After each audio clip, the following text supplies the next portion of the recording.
Brazilian പൈനാപ്പിളാണ്. എൻ്റെ ഒരു front Diego എന്നുള്ള ഫ്രണ്ട് കൊണ്ടുവന്ന് വന്നപ്പം തന്ന സാധനം. ഇത് ഈ വലിപ്പമുള്ള ചെടിയായപ്പോൾ ഇത് കായ്ക്കുന്നതിന് 1 മാസം മുമ്പ് തന്നെ ഇത് പറിച്ച് കൊണ്ടുവന്ന് കവറിലേക്ക് ആക്കി വെച്ചു. അങ്ങനെ ഒരു മിസ്റ്റേക്ക് ചെയ്തുകൊണ്ട് ഇതിൻ്റെ ചക്കയുടെ വലിപ്പം കുറഞ്ഞു പോയി. യൂറോപ്യൻ പൈനാപ്പിൾ നമ്മുടെ Q2-ൻ്റെയൊക്കെ ഒരു മോഡലാണ്, പക്ഷേ നല്ല ഫ്ലേവറാണ്. നമുക്കത് കണ്ടുപോകാനും കഴിക്കാനൊന്നും പറ്റില്ല, നല്ല മധുരമാണ്.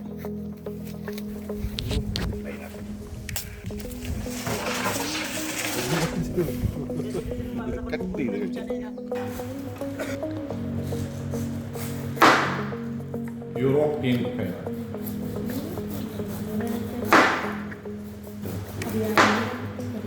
ഓ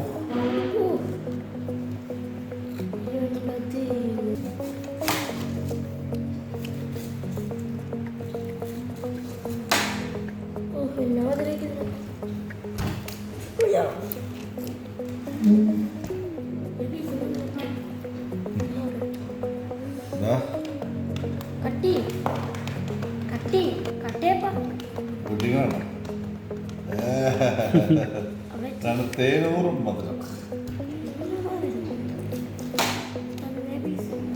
എത്ര പെന്ത് കഴിക്കണം? എടുത്തോ.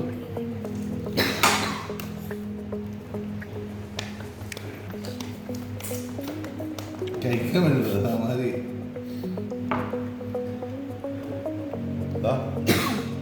ചാടുന്നുണ്ടോ പിന്നെ? Wait a minute.